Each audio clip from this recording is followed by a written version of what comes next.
G'day everyone, welcome to the Japanese Whiskey Review. I'm Brian Kampai. Welcome to the channel if you're a first timer. If not, we're continuing also on this journey of best Chichibu, Hanyu, Kawasaki family of whiskies.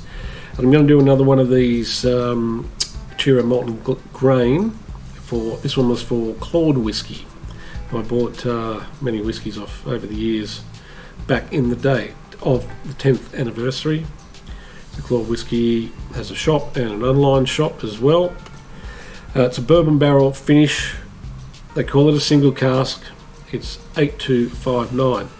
How is it a single cask? I wouldn't call it a single cask. There is definitely a finishing cask.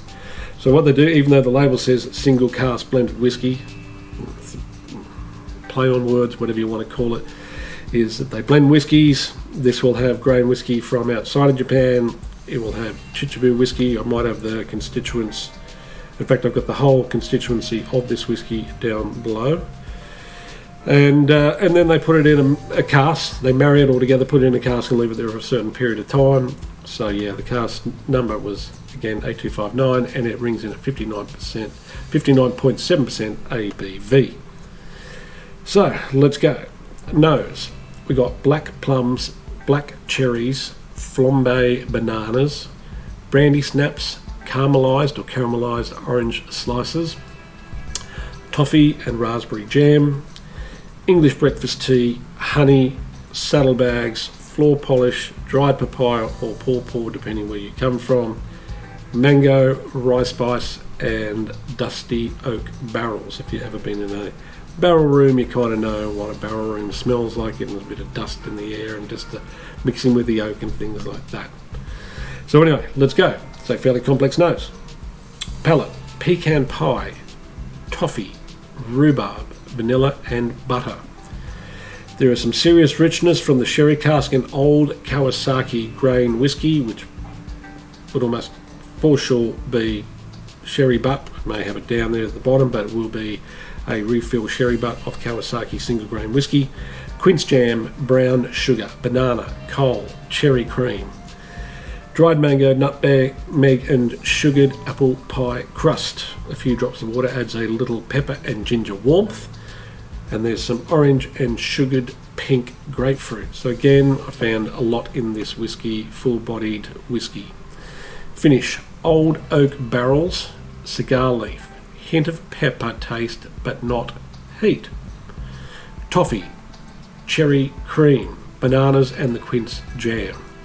English breakfast tea with 1 sugar, barbecue hot plate, and minties. Minties are just a chewy toffee of mint. Do you get them where you are from? I'm not sure.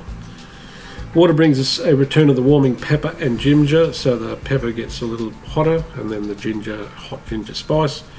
Great length, a whiskey that leaves an impression of its essence over to the next day. Fantastic. So very, very long. Last word: I've had a number of these Ichiro malt and grain whiskies, and if you have had the white label, which is the standard white label, you can get many, many places. Premium of this year's, the white label premium, which is another one of Ichiro's malt and grains, or these Ichiro's malt and grain whiskies. And if you have had the white label, backtrack. And if you have had the white label premium of this year's limited edition blue label, this is a big step up in my opinion. A lot of notes here, sorry that I had to backtrack a bit. You have to go to one of the Kyoto Field Ballet bottlings that have old Hanyu and Kawasaki whiskey in the blend to go up a couple of ratings points, and they are 10 times more the price of this one. And also we got the Ichiro's Malt and Grain Japanese well blended whiskies in that kind of ilk. A rich indulgence, and glad I also have another bottle. So anyway, rating 90 out of 100. So let's go to the makeup. This is the makeup of the blend. Chichibu malt matured in bourbon barrels. Chichibu malt matured in sherry cask, so also some sherry cask influence from the Chichibu. So malt whiskies matured over 10 years from Scotland, and interesting that. So the grain whiskey wasn't from Scotland according to what I read. And then there's a Kawasaki 33-year-old single grain whiskey distilled in 1982 in the blend, and there's your grain right there. After blending, recask in a bourbon barrel, mentioned the one, 8259, and matured for 2 years and 9 months further in that finishing cask.